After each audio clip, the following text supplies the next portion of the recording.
You see, when we do that, alhamdulillah, I didn't want to do that week one. I just put you with strangers. But by now, well, Sister Sana, don't put you with strangers today. But you see by now, actually, you can kind of, you've gone through it. I hope it's useful. I'm going to go round. There's enough of us that everyone gets one question. Okay, I'm going to pick on you. Right, number one, Sister. Okay, Sister Aisha, where do our feelings come from? So we discussed our thoughts come from Allah, and our feelings also come from, obviously, our thoughts come from our feelings, which comes from Allah. Correct. That's what we discussed. Yeah. You've been paying attention to the number one. Yeah. Alhamdulillah, yeah. Okay, what causes us to shout, Sister Maria? Our feelings, we've agreed that our feelings cause us shout, basically causing us stress. And as said before, feelings are caused by thoughts. And if I may add, so what causes us to shout is in that moment, it doesn't look like our feelings are coming from our thoughts. The truth is our feelings are always coming from our thoughts. So when we can't see that for a moment and we don't see that truth, that's when we're going to shout to do something about the problem. Because you can't shout at your own thoughts, can you? So what's the correct answer? So the correct answer is yes, because we're not seeing the truth that our feelings are coming from our thoughts. If you shout, you're not seeing it. Because otherwise, you'd be shouting to your own thoughts. Or to Allah, why are you giving me angry thoughts? Right? Okay, number 3. How does our nafs affect us? Let's go for Farah. If we agree that our nafs is our ego or our, I know it's a lot more than our ego, but if we say that it's our ego, the way it affects us is it challenges us. So I presume that's why we're all here. We're trying to kind of control it, or at least be aware that it's a driving force and it's a challenging force.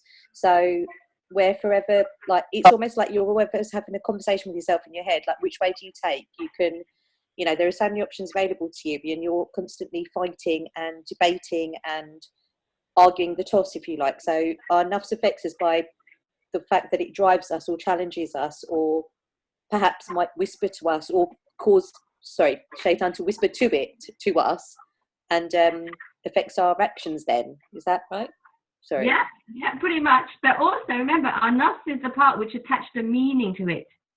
Right. This means I'm a bad parent. This means I'm a failure. Right. Okay. This means I'm going to have to clean it up. This means you don't appreciate me. This means me. Right. That's your clue. Right. Yeah. If you find yourself going me, I, you know you're seeing enough there. Right. Yeah. Okay.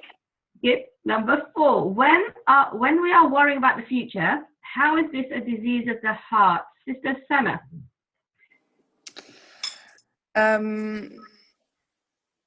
So the future, we don't have control of the future, and so if we're worrying about something that we don't have control over, this could affect our thoughts, our heart. Okay, so if we're worrying about what we can't, you're right. It's just our thoughts. Part 1. Part 2, why is it a disease of the heart? What kind of happens there when we are planning the future?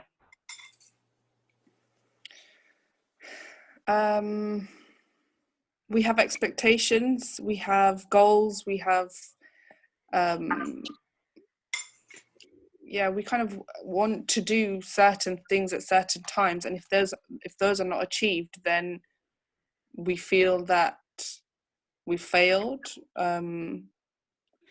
Yeah, back on track 2. Let me bring you back a bit. Yeah. When we are planning the future, which part of that becomes a disease of the heart? Which part of that truth is where we think that we can plan the future?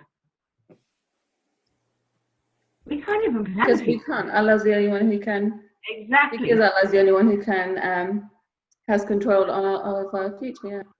Yeah. Taking that It's equation. us trying to take control of what is not in our hands, which is only in Allah's hands. Yeah, Which, that's the part where it becomes a disease. Correct. Yeah. Subsequently distance us from Allah, so our faith gets weaker, and that's how our heart becomes diseased. Yeah. Okay. Okay. You've all been listening. I wish I could spray you sweets right now across the screen. Oh, cake. I love cake. Okay. Question number 5. Why is it easier to change our thoughts than our habits? Sister Sonia. Can you please? Yeah, great. Why is okay? So because so our thoughts come from our feelings, so they're easier to change, whereas our habits, what did we say? So our habits are things, they take time to change, whereas our thoughts, they come from our feelings. Well, our feelings come from our thoughts. Yeah, it's the other way around, isn't it? Sorry, feelings come from our thoughts. Yeah. Okay. Yes. So going to the source is always going to be easier but I'll tell you why it's easier. Do you remember I told you that the mind autocorrects? Yeah. At the minute, for example, that you see, I'm taking the lie out of the equation, I don't know what's going to happen. How can your mind now start creating the future again in that scenario? It won't. It's pointless because your mind now sees the truth. The minute you see the truth, your mind autocorrects. It won't take you there. How do you keep going there when you know it's not the truth? Right? So the advantage of going straight to the thought, straight to the source, is once your mind sees, I'm not seeing the truth, I'm not seeing the bigger picture, I'm not seeing it right, then it autocorrects. You don't have to do anything. Habits fall off, behavior falls off, and feelings fall off. Okay, yeah.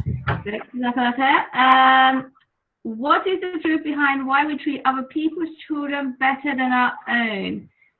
Sister Letitia. Okay, so what we discussed is that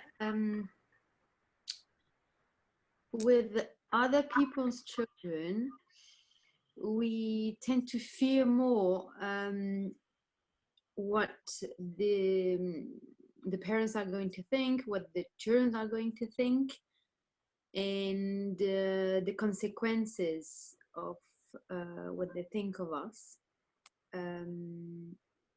Probably because we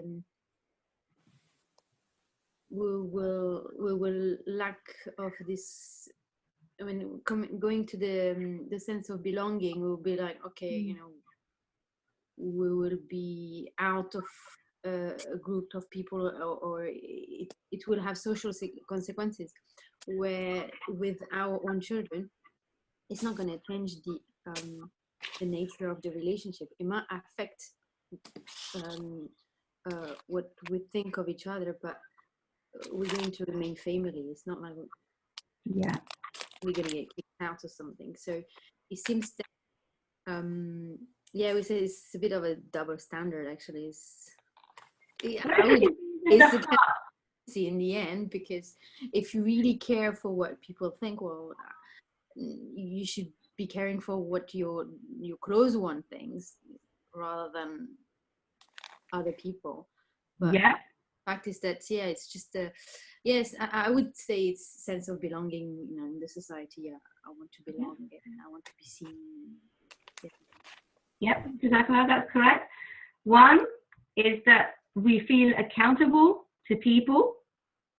All right, but where's the line in that equation? Are we not accountable to Allah for our children? Yes. Number one. Number two, like you said, there's a sense of ownership there. There's that false sense of, it's a false sense. It's like a false sense of security. I own my children. They belong to me. I can make them do what I want. I can control them. Again, another disease of the heart. Can we control? Are we in control, or is the lie in control? Right? So again, you can see it, and there's many thoughts. Like, you've given 2 excellent answers, mashallah, and it could have been several other things that people come up with. But we're all going to have different thoughts. But generally, you can see it's those sort of things. We're not seeing it right. Can you see how when we are getting caught up in our feelings, that we're not always seeing things right? You know, and often if you're getting caught up in your feelings, we're not seeing a lie in that equation, or we're having trouble accepting Allah's will in that situation.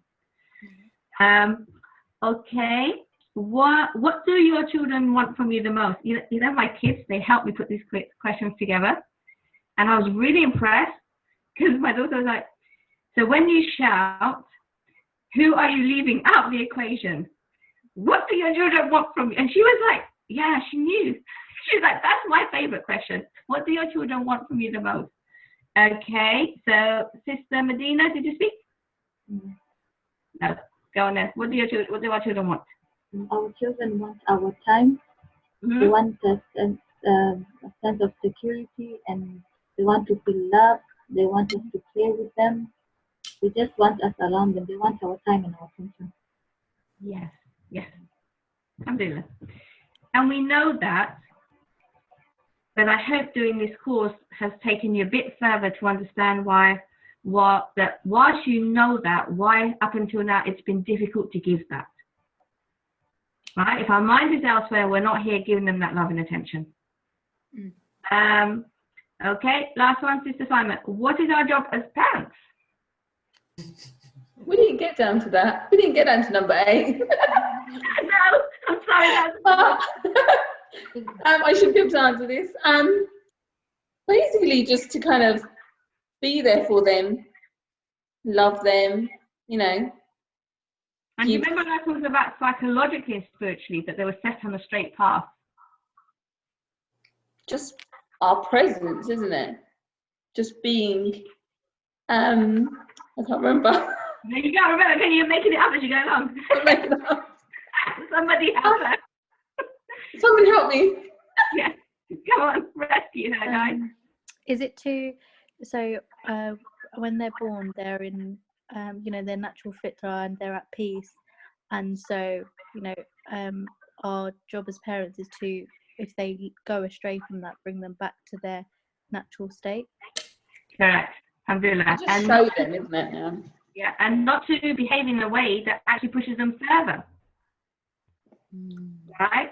And remember, like Farah was saying last week, that's a big responsibility. However, Allah gave you the gift of your love and attention. Do you know how that just melts your child's heart? Love and attention, yeah. You know, if you have lost it with them, you know, and we all do, I do less. I hope you're all saying I do less. But anyway, that at least Allah has given us that gift. You can heal them, you can help them, you can bring them back on. It's never too late. You know, inshallah, it's never too late. So don't be hard on yourself. Do something about it. Okay, great. Did you all enjoy that? And I'm glad you came. It proves you've all been listening. Right, so I'm going to mute everybody and then continue, inshallah. And then we can break out again later.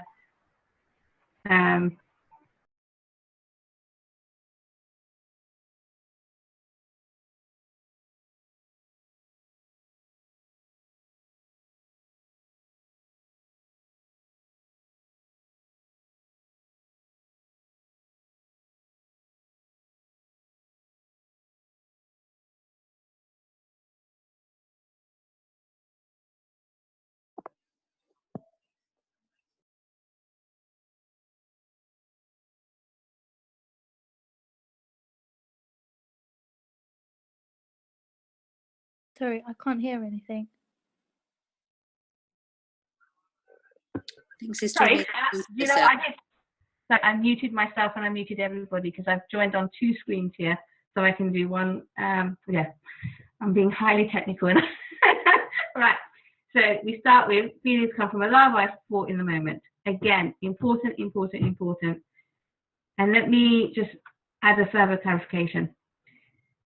Whether or not we're seeing Allah in the moment, whether or not it's our nafs, whether or not we have a disease of the heart, whether or not we're seeing the truth, the very easy way for you to know that, there's only one easy way for you to know that, for sure. Where does it look like your feelings are coming from at that moment? So, for example, when I was getting upset about the news I'd had, you see, even as I say it looked like I was getting upset about the news I'd had. My feelings were coming from the news. The moment that you realize that, you're like, it's not, it can't be, it's the thoughts. It's how I'm thinking about it. Right? That's the moment that you will autocorrect. You'll get that, the mind will just ease itself. It will just fall into ease. Whatever you're struggling to accept, whatever you're struggling to deal with, whatever you're struggling to imagine that you're going to face, it's going to disappear, inshallah. The moment you realize it's not that thing, it's not the news, it's not the event, it's not the behavior, it's not the child, it's always going to come from your thoughts. Now, there's an interesting, I was coaching someone, was it yesterday? And this lady, mashallah, she was saying to me, I have a lot of anxieties, can you help me with my fears and anxieties?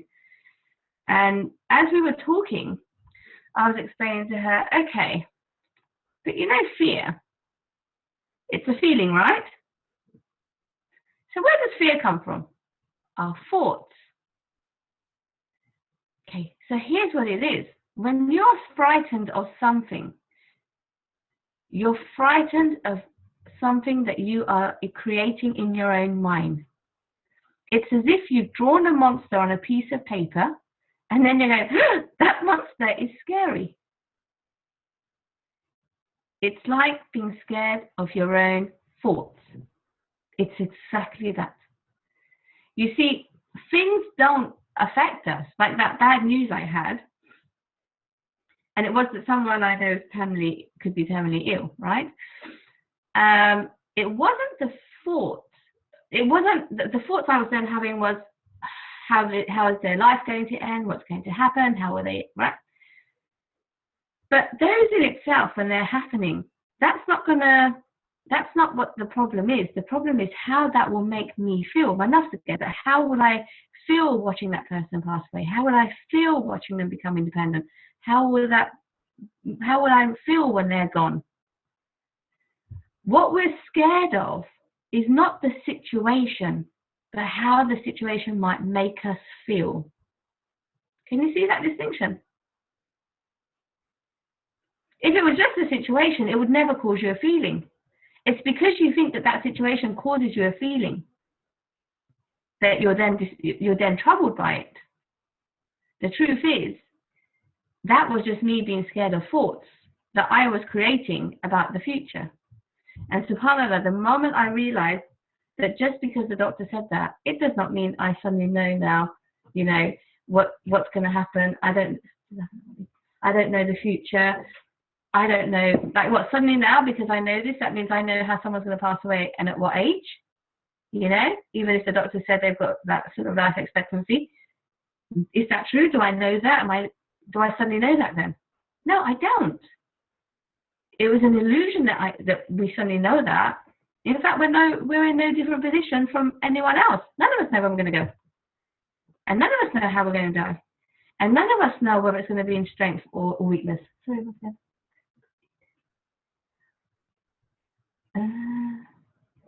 It's in the kitchen, in the mugs.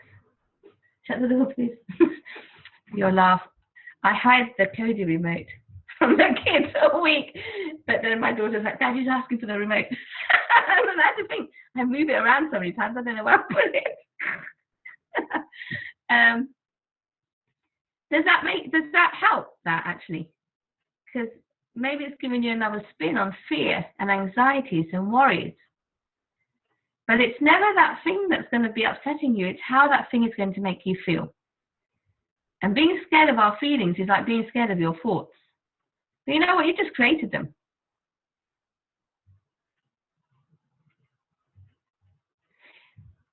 It means that actually you can become fearless because nothing else can scare you outside of your thoughts. Wouldn't that be nice? That's the truth. Whether or not you see it is something else. But you really should be walking away from here going, I'm fearless now. I've got nothing to fear but Allah. And isn't that actually the truth?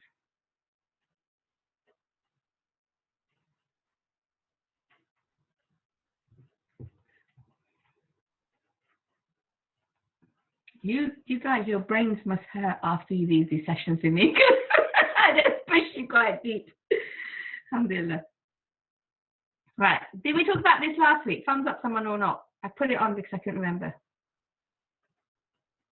No, give me a thumbs up or down. Someone who saw it last week. No, down. Okay. Separate realities. Oh, you're going to love this then. No one can have the same thoughts or feelings as you. There's not one person in the world that can see things the way you do. So you know how we get upset? Because we want people to see it our way, and we want them to understand, why can't they see it? Because they physically can't. What you're seeing is like this. We're all creating our own experiences, right? So it's like a dream. In a dream, you create a dream, don't you? And then you're in it. You then create the next bit, and then you're in it, right? Now you're aware you're doing that. But that's the reality of our lives. What we're seeing is being created by our consciousness, our subconsciousness, our senses, what our senses are filtering, and then our mind. Like there's billions and billions of information that goes back to your senses, but your mind filters out some of it because it can't take it all in, and then feeds you something that you're seeing. Now that is unique to you. That's just unique to your experiences, your memories, what your senses have seen, what your mind is filtering. It's like saying, why can't you see my dream? No one can. So the next time that you think, why can't you just see it? It's because you can't. Do you know what that gives us? It gives us a whole load of sabr. Really it does. And empathy. And judgmental, and it takes away the judgmentalness because it's almost like my way, the way I'm seeing it is the right way. It's so convincing in that moment that it looks like it's the only way. Why can't you see that we all have to make our beds before we leave the house in the morning? Why can't you see that this is the most important thing that we could do for our children? Why can't you see that I have to get out the house on time, my child? Because they can't. They've got something else going on in their minds, their own realities. We all live in separate realities. No one can see what you see. You can share your thinking. Remember we talked about sharing your thinking and then people can see something different and you go from there. But no one can see what you see. But who's to say what you see is the only way and the only right way?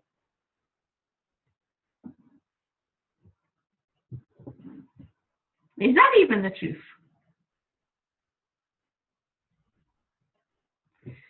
Right? It's not. It's just the way you're seeing it. And sometimes you see something and then later you're like, you know what, I didn't see it right. So you change you change your opinion about that thing. Even we accept that we don't always see it. But in those moments, it's as if our way is the only way. Now, what disease of the heart can that lead us to? My way is right. To arrogance, right? When in fact, we don't know if our way is right. We might be seeing one thing that is right, someone else is seeing something else. It's like, we all in terms of practicing the Sunnah of the Prophet Sallallahu Alaihi Wasallam, right? None of us apply every single one of his practices in our lives equally. we all pick and choose the ones that we are more focused on. So who's to say what you're picking and choosing are the right ones, and the ones I'm picking and choosing aren't the right ones? Can you see where I'm going? Oh no, sorry. Okay, it's recorded. Let me double check. It is recording, right? So, yeah, it's recording, so she can always catch up. But basically, this is Simon's son's been sick. Yeah, look, lots of kids are getting this sickness at the moment. But yes, so if can everyone see where we're going with this? That the way I'm thinking about it isn't always going to be the way that my child is. It's never going to be the way your child's seeing it. So the next time you get frustrated because your child's not seeing what you see, and what's urgent to you is not urgent to your child, or you need to get stuff done and your child's just playing, or you need to get them to school and they're wasting time. It's because in their mind is other things and other priorities, and yours is another. Now that's the truth of it. So how do we make that work in day-to-day life? What I do when there's something really important that I need my children to cooperate with me with is, even as much in advance as possible, I just talk to them and say, you know what, this is happening tomorrow and I'm going to really need your help with that. Do you think you can help me? And then that moment, then it becomes, oh, okay, that's important. You know, and it becomes in their reality. You've planted it there. But sometimes we just expect them to know what we're thinking, like it's the right way. But it's almost like my world is your world too. No, my world is just my world, and no one gets a look into that. And no one can see it, right? So, you know, talking to them in advance, asking for their cooperation, you'll always find that there's somebody going, oh yeah, okay, mummy, yeah, I'll help you with that. Versus losing it in the moment and going, can't you see that we have to get out of the house on time? Right? But in that moment, maybe that's not what they're seeing. What they're probably seeing is, you know what? I love this toy, but I can't find the other shoe. I can't leave until I do that. Can't you see, mummy? This is the most important thing right now in the world. No, it's not in the world. It's in their world. Because they also have their own world. Right? So what's going on in their world? What's going on in your world? The only way you can help each other to reach understanding is if you share what you're both thinking. Because then they're never going to get you automatically. You're never going to get them automatically. They can hazard a guess. They can try and guess. You know, sometimes we try and guess what these thoughts are that each of us are having. We can be close, but we'll never know. So I hope that gives you a lot more empathy and respect for people having difference of opinions, different way of doing things. It was funny, one of the sessions I was delivering, and I was talking about this, the sister Marshallah, you're going to crack up. They were moving house, and she's heavily pregnant. So her husband decides he's going to do all the packing. So he gets out all the furniture, all of the things out of the cupboard in the kitchen, and puts them on the worktop. And then he goes into the other room and empties everything onto that table. Then he goes into the front room and he empties everything on that table. And she's freaking out here because she's thinking, no, take it out and pack one box and pack it in order and we'll find it, right? As women, you're probably all cracking up because that's quite common to the way that we'll think.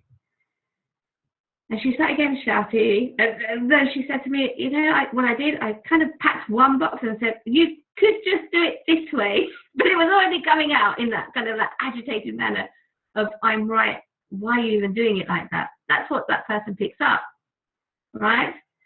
But that's never, if you're the other person, you can imagine how it feeds off. You'll be like, nothing I do is right. You can see all the thinking that person goes into. You know, even when I'm trying to help, you can't see it. What, you think you know it better? Can you see how this breaks connections in relationship? You know, that moment. And she said, but you know what? He got it all done. He actually got it all done. He just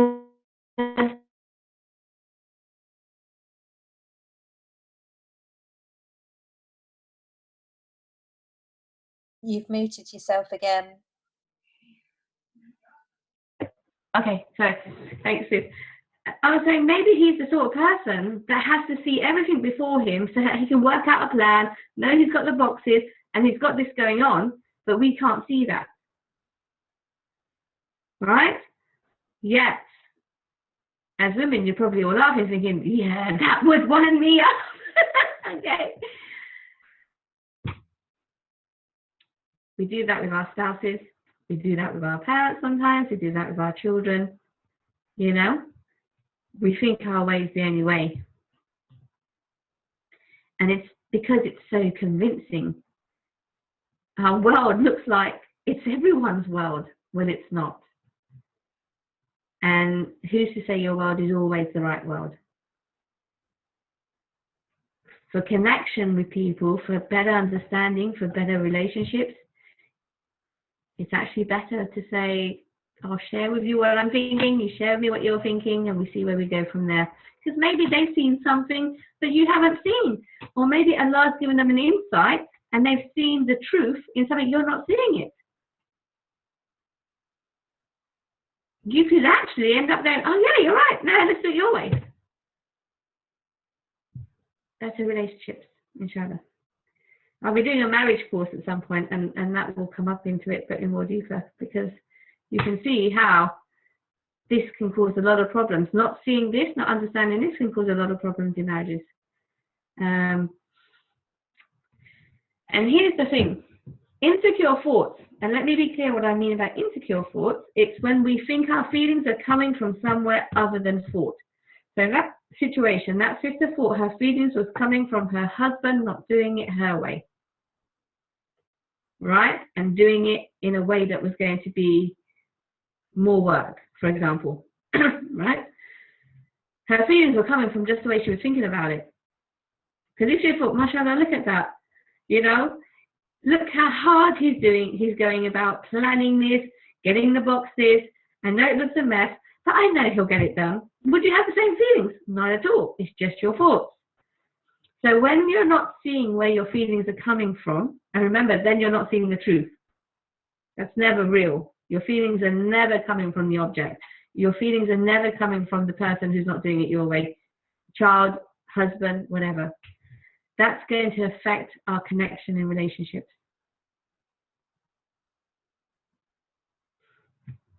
It's just going to affect relationships. Because, well, you could see in that example, she was never going to bring out the best out of him in that situation, right? In our kids in the morning, when we're rushing them to get ready and rushing them to get out the door, and we're getting really stressed out, thinking it's you that's taking your time that's causing me stress. Again, that's an insecure thought.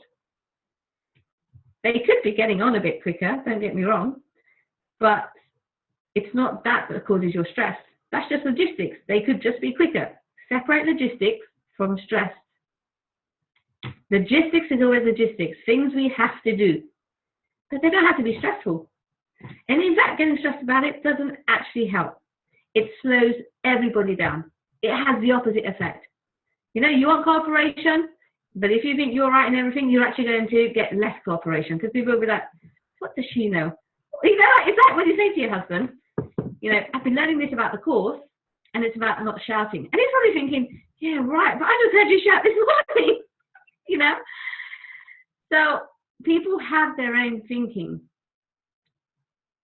about it. And when someone is feeling, you know, having thoughts about, well, about what you're saying, or how you're saying it, or whether you're coming across like you know it all, but really you're making mistakes yourself.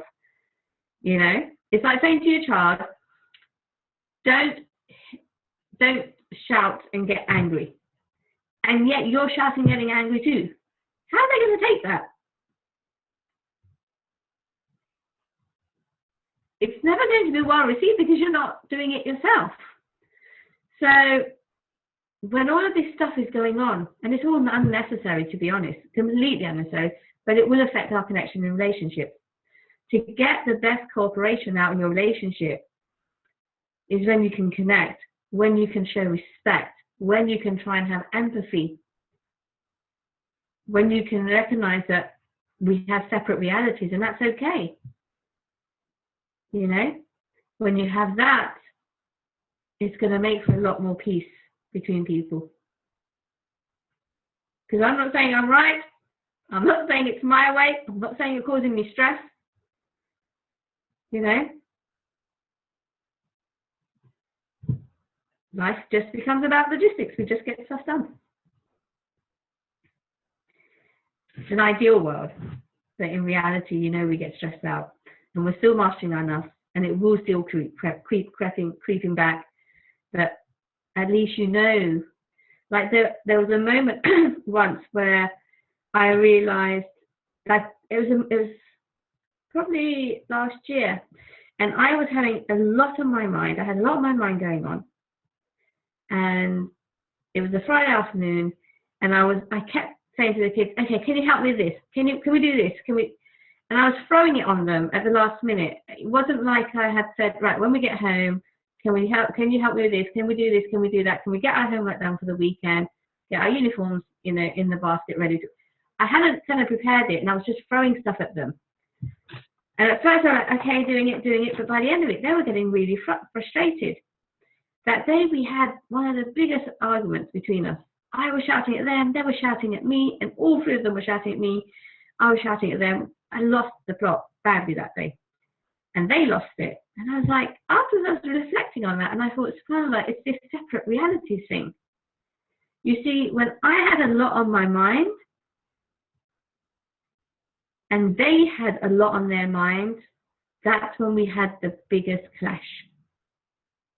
Because in their reality, they were probably thinking, it's been a really hard week at school, I'm really tired, I just want to sit there and just watch my program, you know, and mum keeps getting me up from it to help her with this and help her with that, because in my reality, all those things have to be done before I can relax. Now, I can relax whether those things are done or not. Again, I wasn't seeing it straight. And I was trying to get their help, but I wasn't seeing that they had their own realities and their own plans and their own priorities and their own, maybe they've been planning it all week. You know, we finally get the remote, mum's going to hide, you know, take it out of hiding, and we're going to watch something, you know, and I'll watch my program, then you watch your program, then you watch your program, and we all watch what we want. They probably had this whole plan, and I come in, and it's like my plans are more important than yours. My plans, actually your plans are not even important. Do you know what I mean? That's just never going to breed cooperation. Whereas on a day where they have no plan and they were kind of going to hang around me and, you know, help me cook and that sort of thing, can I help you with anything, mummy? And then they're like, well, can you do this? Can you do that? Can you do that? Then it's never a problem. So if you've got a head full and they have a head full, you're probably going to have your biggest clashes.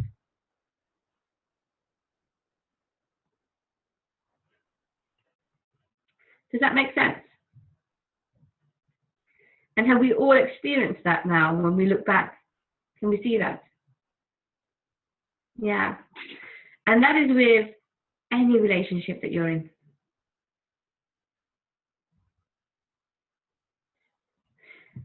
But here's the good news.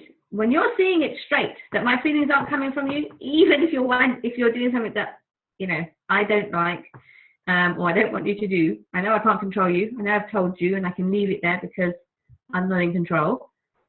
And I know my feelings aren't coming from there. What happens is this. If you have two people in a relationship, one has insecure thoughts, you're causing my feelings, or these things are causing my feelings, and you don't. What you will have is empathy. Because in that moment, you know, you're not seeing it straight. That stress of the exams, for example, that's not causing you feelings. Or that stress of, you know, the problem at work, that's not really causing your feelings. It's just how you're thinking about it. When you can see that in the other person, you're not going to judge them, because you know there's plenty of times when you don't see it straight. I can't judge you when it happens to me. And you will never, ever get to the point where you see this every time.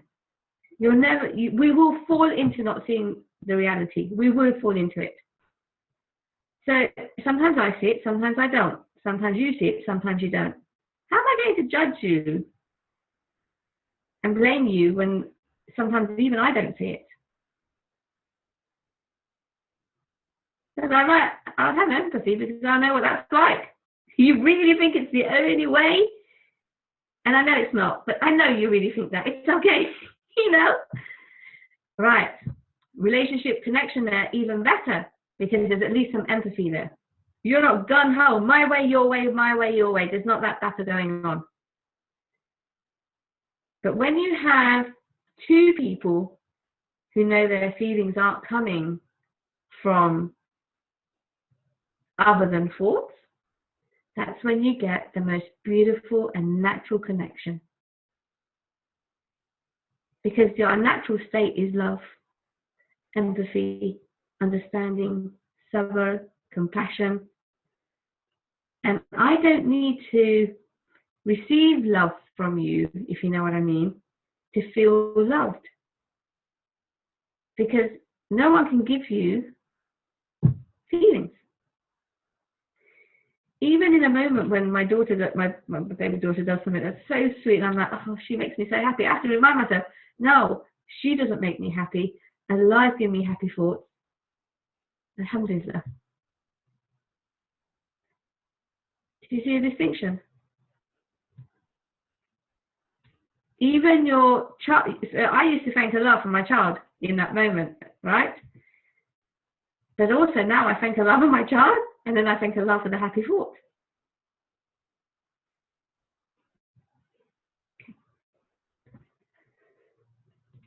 On the other side, insecure thoughts. Hold on, let's pause for a minute, and I'm going to unmute everybody because I'd like you to share with me any thoughts that were coming into your mind. How do I unmute everyone again? There's an easy way.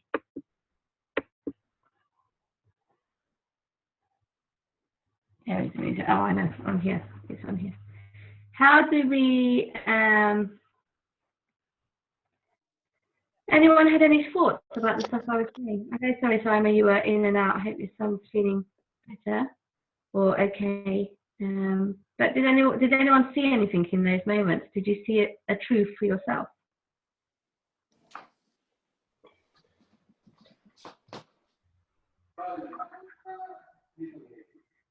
I think recognizing my own nafs in that moment, because when you were saying about the connection between like the relationship with other people when you're at your purest, when you can see where you can when you recognize where your thoughts are coming, or when your feelings are coming from other places other than your thoughts. And I was just thinking, it's kind of inherently, I suppose, my nafs does get the best of me because I think, well, I'm right, and I'm always right. And I'm talking more about the relationship with my husband rather than my children here, really. I know, it's going that way today, isn't it? It's like, well, I'm right. So, and like the bit that you said about why don't they see the things that you see? Because I've thought so many times, I think, are you blind? Can you, and it's, you get really angry, you get really cheesed off, and you just think, why should I explain it to you? Why can't you see it? And, and then you get to this whole thing of, well, I'm always right anyway, because that's me, because I am right. Obviously, I'm always right, and he's always, it doesn't make him always wrong, but it just means that I will always listen to what I'm thinking more so than him. He could be telling me the most amazing thing, like you said about the whole packing thing. Obviously the husband had, a better idea of what he was doing, or an idea that worked for him.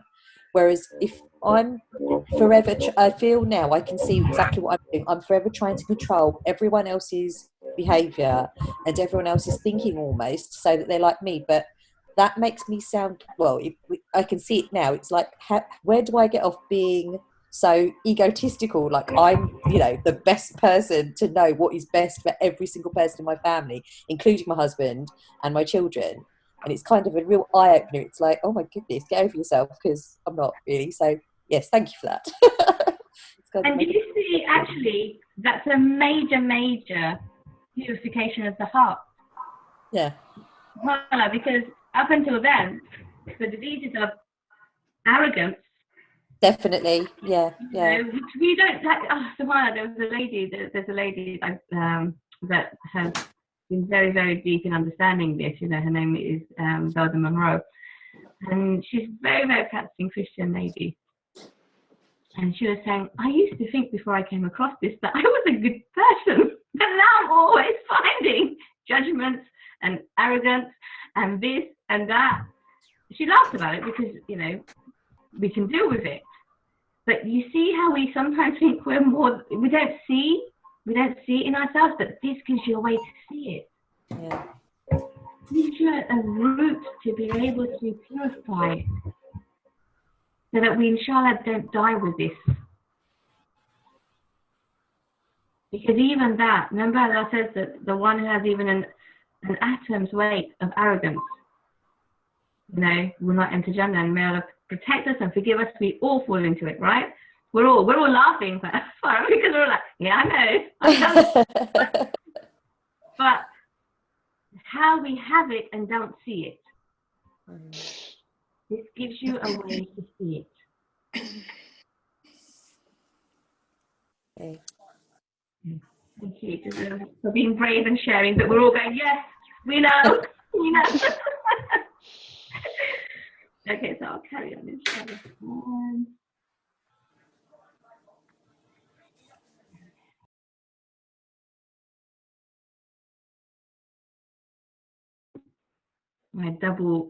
When I mute I mute my other camera. I have to then go and unmute it. Right. So you can see how when we share what we're receiving, and I'm going to ask us to start next week's session like that.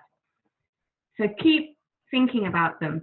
You saw something there far very deeply, right? We've been doing that the way through these weeks. I'm going to ask you to start trying to make a list of some of the things that you've seen for yourself. Like Saima saw the way she treated her children compared to other people's children. That hit you really hard. That had an impact on you. We're all getting different things. I'd like you to start making a list. Because if ever you come to share this with other people, it will be what you have seen that you can share. And of course you want to share this. If you're not already going, what, you're going to want to share this, because actually, if you find that your mind goes quiet, if you find that psychological peace, why would you not try and help others when they come and tell you, this is really bothering me, this is really hard, you'll know what to say. I know it's not always appreciated in immediate households, because if I say thoughts, everyone goes, Mommy! But, at the same time, it was so funny. Did I tell you last week, when I was having this kind of busy mind starting to get a bit short again, we started flipping back into old behaviours a bit. And then my daughter was then rubbing off on me, and she was having her own insecure thoughts. And it was really good, actually. I'll explain to you that bit next. But she said, so she was doing some things that are winding me up. And my son said to her, don't do that, you're going to make Mummy angry. And then he burst out laughing and goes, oh, you can't make Mummy angry, she'll just have angry thoughts. But they get it, they see it, right? And then when his little brother couldn't fall asleep, he was like, that's just because you're having lots of thoughts. And he's like, well, Mummy, can you put the Quran on? And he was like, yeah, but there'll just be thoughts about the Quran. Empty your mind, go to that place where there's no thoughts. And he was coaching him. And I was like, mashallah, they're helping each other with their anxieties, And then at the end of that day, when my daughter had been winding me up, or it appeared she had been winding me up, she can't cause my feelings, right? She came and she said to me, Mummy, you know what? I realized what it was. It was my thoughts. I had a thought that I was going to do my homework really quickly so I could come into your room and spend time with you. When I came into your room, you were on the phone, and I got angry because I thought, you've chosen your phone over me. But I know that I just made up that thought. It's not true, is it, Mummy? Because you didn't know I was coming. And I was like, no, I didn't. You know, you can't blame me for what I don't know.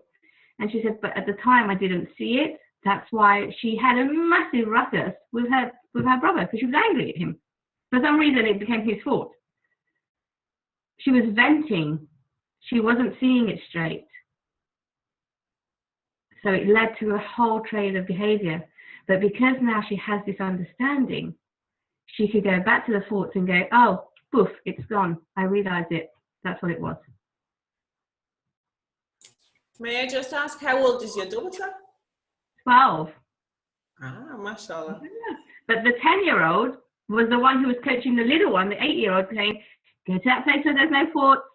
Let it go. Even the thoughts about the Quran, just let it go. The reason you're not falling asleep is because you're still thinking, right? Because he was like, I can't sleep, Mummy. I can't sleep. He's getting really stressed out. And then my son very proudly took over and said, I can help him, Mummy. But it's just thoughts. But can you see how this can impact your home completely?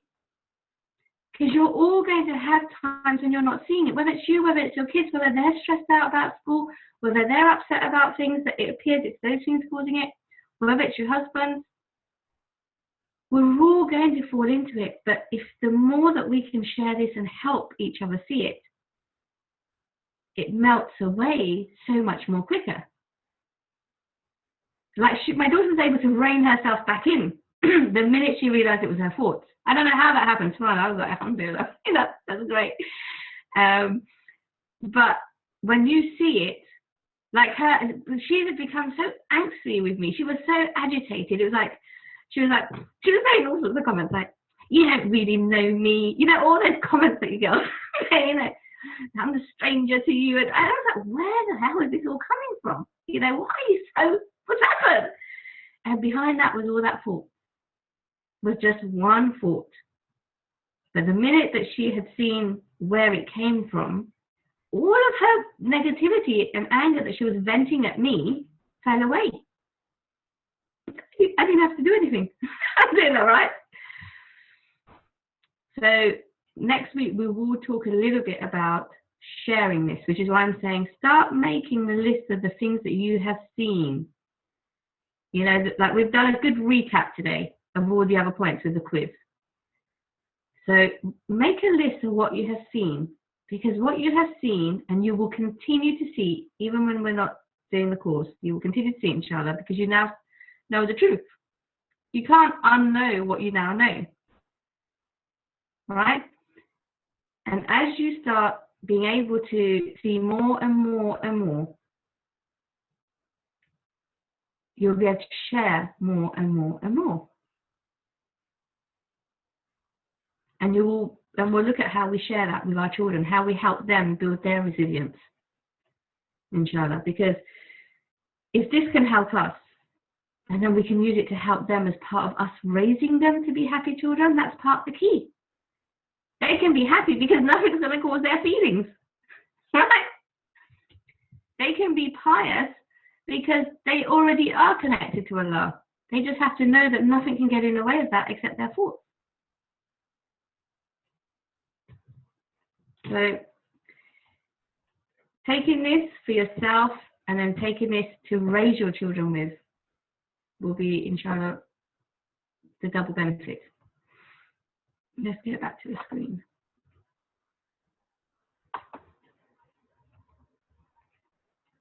Okay, so insecure thoughts.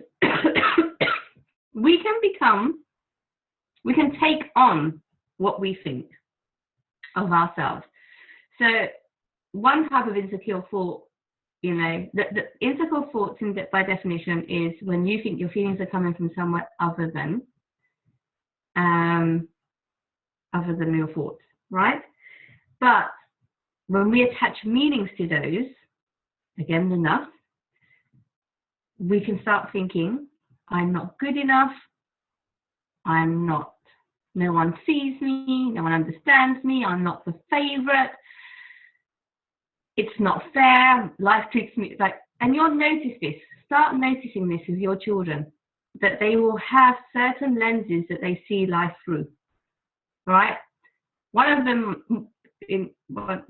mine is in our home is everything is not fair. You'll notice this now. Anything that happens, well, that's not fair. You know, even if it's, but that's not fair, Mummy. You spent 5 minutes with her, but you only gave me 3 minutes. It's like that. That is the basis for everything. That's what they're seeing life through. Okay? But that originates from an initial thought of, that's not fair. That means you love them more than me, or you see them more than me. There's something in there along the way, right? But when you get used to that, your mind can keep bringing you up the same sort of train of thought. So you start seeing things in the same way. We all have these, or can have had them. Another one would be, it's always my fault. Now, that one is another easy one to know where that comes from, because like we talked about last week, we live in a culture where when something happens, we immediately say, who did it, right? There's even games called Who Done It. It's always about pinning the blame. So, you know, so if your child's automatic response becomes out of maybe fear, oh, I hope it's not me, I hope I don't get in trouble, it's not me, or it's always me, it's always me. But you can see how experiences can lead you to start thinking it, and this is called habitual thinking. You just start thinking the same way all the time until it just becomes the way you see life. And we all know people that grow up with maybe chips on their shoulders. You know, I was treated unfairly. People didn't see me. People didn't understand me. You know, everyone always favored my brother instead of me. You know, I have that actually. There's a really cute picture of me, mashallah, when I'm about 7 years old, looking down at my brother's present pile. I think it was Eid. And he had a massive pile, and I've got my little pile on my lap looking down at his. That says it all, right? But you'll see these things in your children, and sometimes we brush them off. Sometimes we don't pay attention, but they could be creating these thoughts, these insecure, habitual thinking, you know, that they will continue to see life through. That even when it's not even about home, you know, you're at school and your teacher, you know, both of you put your hand up and the teacher picks the other one. You're like, see, no one sees me. See, I'm no one's favorite. You go into work in adult life, you go for a promotion, no one picks you. See, no one picks me, right? Or I'm not even going to apply because no one picks me anyway. Can you see how this affects you? But they're all thoughts. That's still just thoughts. You know, or another one is, I'm not worthy. All right? I'm not good enough. That one can lead us to sometimes really trying really hard in our life, but at everything's expense. You know, like not in a balanced way, because you're trying to prove I am good enough, proving it to yourself, proving it to others, or that you actually stop trying. You just give up and you become very defeatist. Now, these are things that we all know, we've all seen, but now let's think about the root. It starts with an initial thought. But even that, when you go to the source of the thought, it can melt away. It will just melt away. You know, I had growing up, lots of things that happened, and I had interpreted all of them to mean I wasn't worthy. I carried that in adult life, and everything that happened, I saw it as proof of that. And I kept almost saying, you see, to myself, like as if I was proving it. So I don't know if any of you have these voices, but, you know, I think they're very common, where then it became, yeah, you see, I was right. Yeah, you see, right? And it just carried on. But it was affecting my adult relationships because either I wouldn't try at all or I would try too hard, or when something happened, it would really hurt because it's like, why does everybody in their world do that to me? And you don't see it straight. But then when I came across this understanding, subhanAllah, I realized, you know what? Is it even true? Am I not worthy? Just because I'm saying it, just because I'm thinking people think it, does that make it the truth? It doesn't. Allah created me. Of course I'm worthy. Of course I'm good enough. It was only a thought that was telling me I wasn't. Well, should I take her? Is she crying? Okay. Oh, she's sleeping. I'm sorry. Sorry, she woke up. They don't want to sleep yet. Okay. So it's very, it's very painful if you go on how this makes us feel. Very hard to address. But if you go to the source, so again, habitual thinking is also like habitual behavior, right? How do we change the habitual, not the habitual behavior, sorry, the habitual thought? It's the same as changing a habit. How do we address that? Let's go back to the thought and question yourself, zoom out. Do I think to Allah I'm not good enough? But He's still blessing me. He still helps me. I know He does, right? You'll see it for yourself. Whatever lenses we picked up along the way, you know, whatever filters we've been looking through the world, take a moment to reflect. You know, and sometimes it's, oh, I can't, you know, I'm a failure, or I can't do anything. Also, I'm just going to shut the door. It appears in so many different ways, but I think you all know what I'm talking about. Take a moment, zoom out. Very easy. Do you think that Allah sees that? Do you think that Allah sees that? That you're not worthy? To Allah you're not worthy? To Allah you're not good enough? To Allah you're always in the wrong? To Allah it's always your fault? To Allah that He doesn't treat you fairly? Because the moment you see that, whatever you've been carrying all your life can just fall away. A bit like how it used to feel for me, like I was wearing a really big heavy coat that had bricks in its pockets. And every time something else happened, it was like there was another brick on the coat, and so eventually it felt like it weighed me down. Now I'm describing that to you, but these are just thoughts. In reality, nothing was weighing me down. I was never not good enough. I just had a lot of thinking. It wouldn't be bricks, it would just be more heavy thinking on my mind. And the moment that I realized, oh, that's not true. Just because I thought it, or just because people didn't treat me sometimes as if that's how I would have wanted them to, it's still, even if people don't see your worth, it still doesn't make you not worthy. They're just not seeing it. They're lost, right? It still doesn't mean you're not worthy. So question it, zoom out. And for me, at that moment when I saw it, that coat just disappeared, just vanished into thin air. And I remember saying to my husband, am I taller? I just felt like I was taller. SubhanAllah.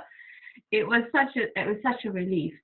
So I pray that if you are struggling with something, or something I've said today resonates with you, that you can take a step back, and you'll always know the truth when you zoom out and ask yourself, what does Allah see? You'll know the truth. And if you've been telling yourself something that you're so used to telling yourself that you never really stopped to realize it wasn't even true, and it caused you so much difficulty and pain, it was just your thinking. If you had painful thoughts, you would have had painful thinking, right? That perhaps you just didn't need, well, I know you don't need to carry that. Okay.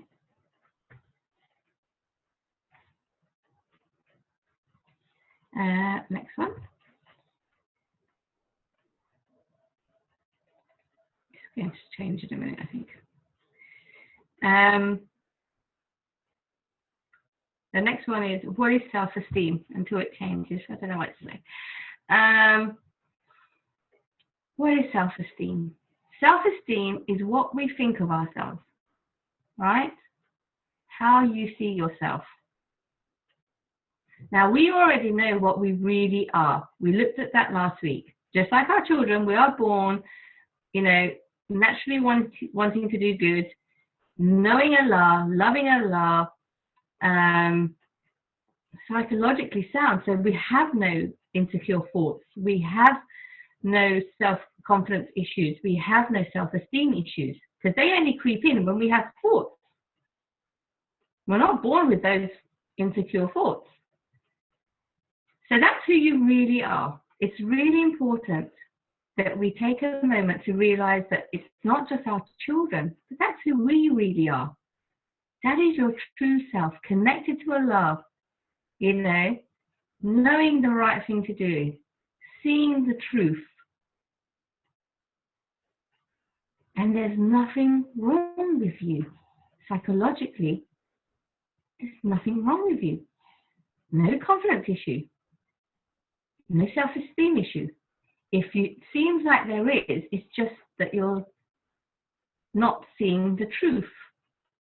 You're making up thoughts that appear to be something that they're not.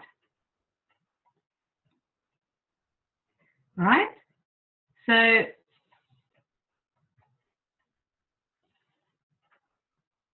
the way that I described it was, it's like when we have, with our natural self, it's like when we have fairy lights all around us.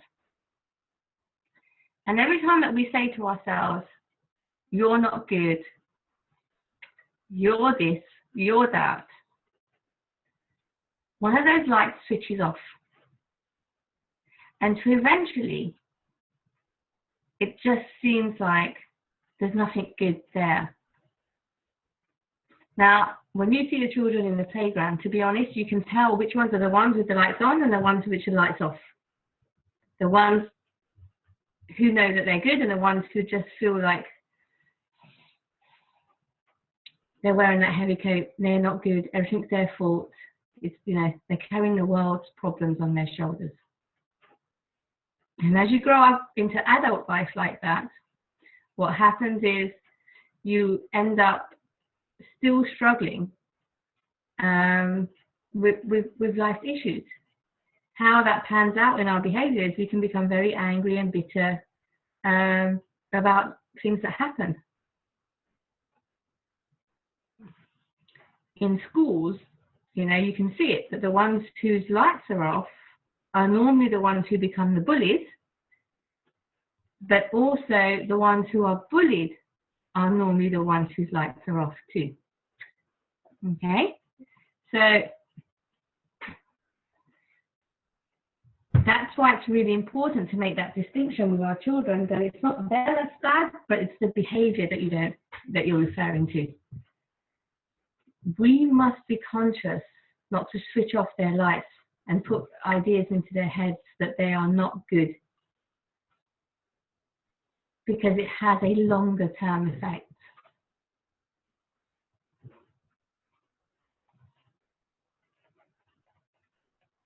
Oh, why this is frozen? Oh, okay. So how to uncover your child's natural innate confidence is that they should know that they are who they really are. Remember we talked about this last week? Reminding them that you are good, you know, but in the same way, reminding them that Allah created them, you know, where they did have confidence, you know, that they were children, babies, they would try everything. They were never scared to try things before. You know, that's just ideas that they put in their head. It's, you know, it's not true. They have got confidence. It's already there. It's just that they've developed thoughts that they fear to try. They might need skills. You might need to help them. You know, it doesn't mean they can go off and do everything in the world that they want to do, but they possibly could with the right support, with the right skills, with you helping them with, you know, improving their environments and that sort of thing. They should never be scared to try anything. All it means is logistics. What do I need to do to help you to achieve this? You know, so some of us know that our children have low confidence, etc. Know that that's just lack of self-confidence. It's just a thought. Just a thought. A fear of trying, because it's a fear of failure. But you're always going to fail if you don't try. But if we help you, you could try and inshallah you will succeed.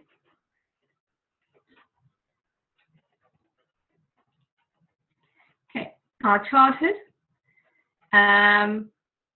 We've talked about that quite a bit today. Bismillah. What I would add to say is our own experiences of our childhood can either lead us to overcompensate or overexert ourselves. So sometimes, like if we weren't given opportunities, then we might provide millions of opportunities for our children. Sometimes we might be really forceful about certain things. However, both of those start with the word over. What we want to have is balance. So be conscious of the things that you didn't get, or you did get, or you've taken from your childhood, and question yourself. Am I overdoing it though? Okay, right, I didn't get this, but does that mean I have to, but I still have to be conscious not to overdo it, because I'm, in my wanting to give you what I didn't get, I could actually be throwing you off balance. Secondly, sometimes we feel that people can feel like if they haven't been given affection, it's difficult to give affection and be playful. To be honest, it's our natural state to be affectionate and loving and to be relaxed and to try and to explore. To be playful, that's our natural state as children. It's our natural state. If along the way we've become so serious that we've almost buried that part of us, know that it's not that you can't do it. It's that you switched that off. You've had a thought that you thought it's better not to do that. It's better not to be like that. It's probably better not to look for affection because I won't get it. Those sort of things. Along the way, we've switched it off in ourselves, but it's always there. So if you struggle with those things, know that's your natural state. You're just telling yourself you can't do it. But when you relax enough, you'll fall back into your natural state. And it's only our thoughts that take us away from being relaxed. Finally, if we have a very deep source of pain, that could be the anger that brews underneath. But again, pain, anger still comes from thoughts. You know, looking at that, looking at the thoughts, looking at if you're seeing the whole picture, you know, are you blaming yourself? Are you blaming your parents for things maybe it wasn't their fault? Quite often, when we have trauma as children, we also blame Allah. Right? And that shows through in our relationships sometimes with Allah, in the way that we make dua, the way we turn to Allah, if we've picked it up along the way. So I hope those things give you some, you know, some pointers as to what to look at. As part of the course, you will get a one-to-one with me.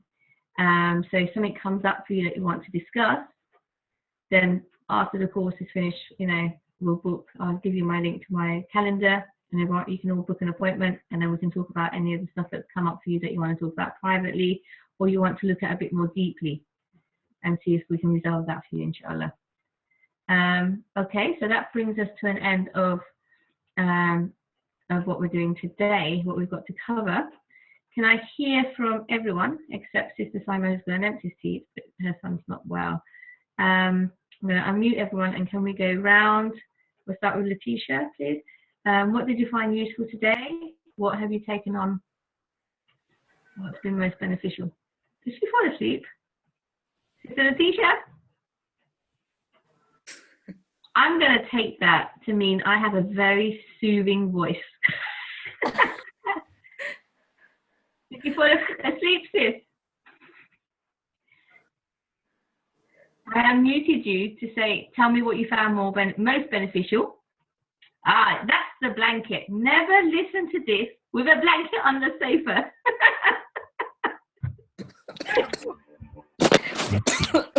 Okay, I was going to say, what did you find more useful? From what you can remember before you had your lovely days off, you probably had such a quiet mind. I took a place where there were no thoughts. What did you find more useful today? What was of benefit for you? Everyone will share one thing, so think about your thing, please, as I come round. to come to think about it, and I'll come back to you because I've just sprung this on you, haven't I? You're probably wondering, where am I? Who is she? What are all these people doing here?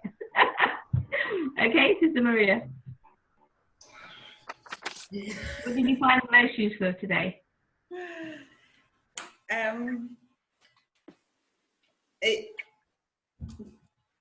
That everyone has separate realities, so no one can feel what I feel. That actually reminded me. I keep hearing that from my husband, saying with frustration, why do I have to explain? You should see and feel it yourself. Whether I don't sometimes. I can't, feel or read mind. So that's quite good, and I need to deliver that message as well, that information to him. Okay, Sister Medina? To separate logistics from stress. I usually stress myself over so many things. Oh, hang on a second. Sorry, I'm going to mute everybody but you. I'm going to unmute you. So 1 second, and then you can speak.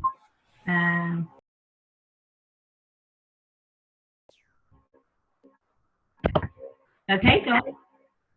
Yeah, I was saying to separate logistics from stress. I stress myself over so many things. Like, for example, I have to do certain things before I do other things. So even if I plan to go out with my children, I have to leave the house in a certain way. I have to do certain things before we go. So today was a very good day because I said these things always have to be done, and I'm going to leave the house the way it is. So we went out and had a really good time. Alhamdulillah, we came back in the evening, and I managed to do in an hour what I do the whole day. Alhamdulillah. Alhamdulillah. You're like the guy who did the packing and got it done in the end. Did it really matter it was done the other way around? No, it was even much better because it saved me from doing the whole day's work because we were out most of the time. So when we came back, it was just a few things to be done. And alhamdulillah, everything was okay. Alhamdulillah. That's good news. Alhamdulillah. And you know something? We are all like beacons of light in our home, right? And especially mums. When mum's not home, everyone goes, when's mum coming back? I'm sure your husband says that too. 10 times. When mum's coming back? What time is it now? They're always looking for us because we're the light. It's like when you come home, you walk through the door, it's like the light comes on in the house. Okay? What happens when we're stressed out that we've got to do our housework in a certain order, or we've got to get this done in a certain way, or it has to be my way? What happens to us when we're doing that? The light dims. Surely, if we zoom out, Allah is going to prefer that our light is bright than our housework being done in a certain order. What is the priority? The minute that you zoom out, you know it's that you are coming across in the best way for your whole family because you're the light. That's why it's your mother first. It's nice to get that status, alhamdulillah, but it comes with its weight. Alhamdulillah. Okay. Sister Sana, I'm going to unmute you. Can you share with us what you took today of most benefit? The bit that I found really, really quite useful was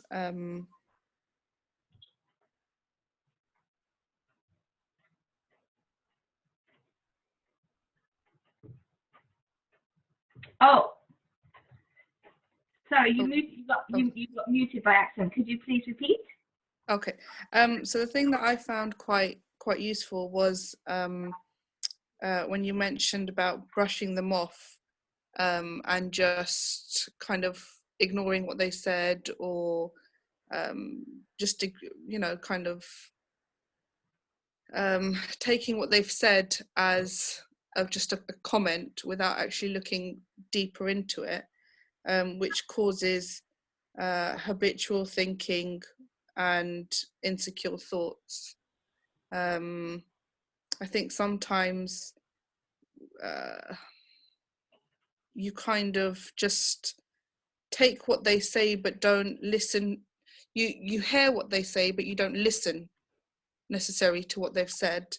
So I thought that was quite a good point. Great, so that's okay. One of the phrases that I'm going to talk to you about next week is listening with your heart, not with your ears.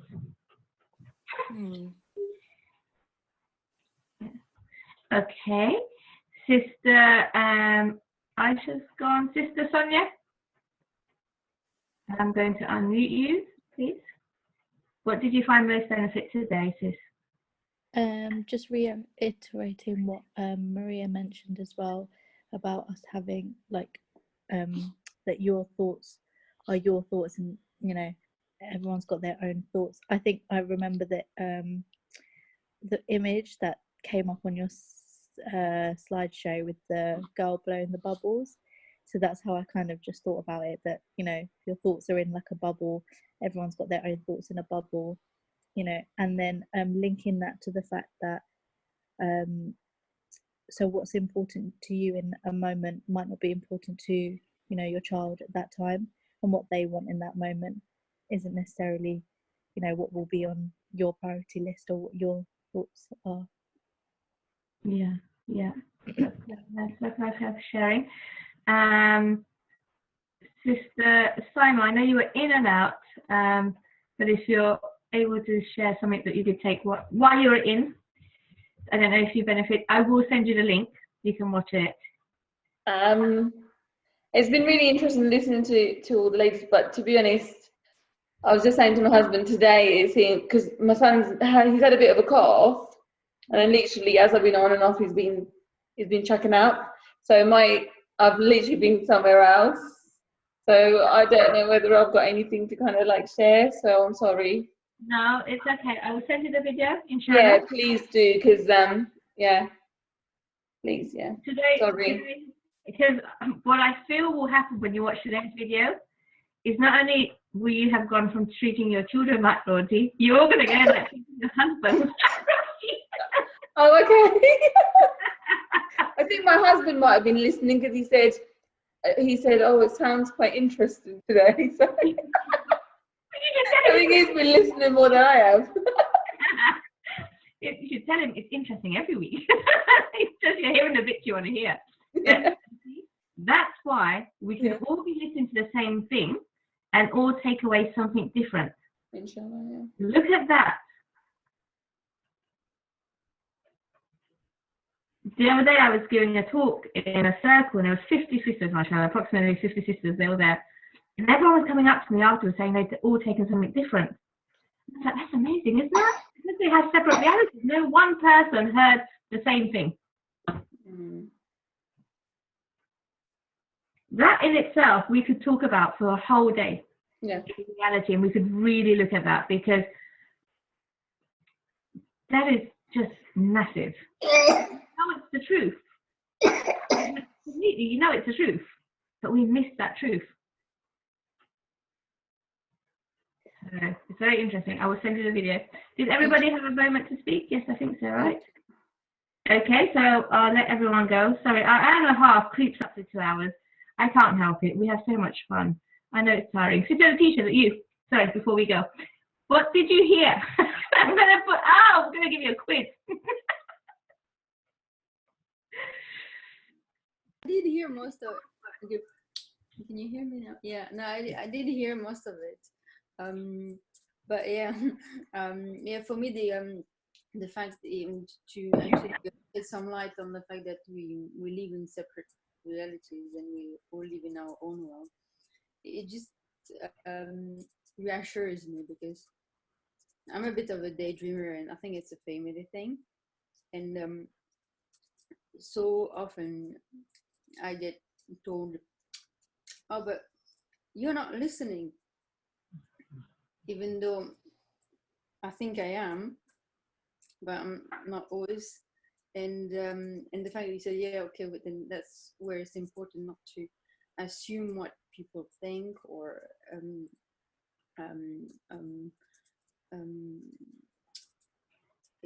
the best is to actually share and make sure we we share our priorities. Mm. That's the key. How else will anyone know what's important to you unless now you tell them? Yes. You know how we always say we're not a mind reader? Isn't that funny? We all know that, but somehow we still expect people to be mind readers. Right? So yeah, it's very, very interesting. I'm sure you will ponder on that the whole week, as you know, in the moments when you actually have time to reflect. And I guess that's why I give you guys this time to reflect, even in the session, because when the week starts, you probably try and hold on to stuff, but you forget, right? But if we've at least done a little bit of reflection today, at the end of each session, we take something with us. So what you take with you is the thing that you saw deeply. You know, the truth, the moment, there's a moment where the truth hit you, you know, like a brick, and you're like, oh yeah, right? Someone calls this the head banging theory. One of the other practitioners in this field calls it the head banging theory, because every time you see the truth, you go, oh, yeah, of course. Oh, of course. It's a bit of a joke, but actually you kick yourself because it's just that you weren't seeing it. But the minute you see it, you know it.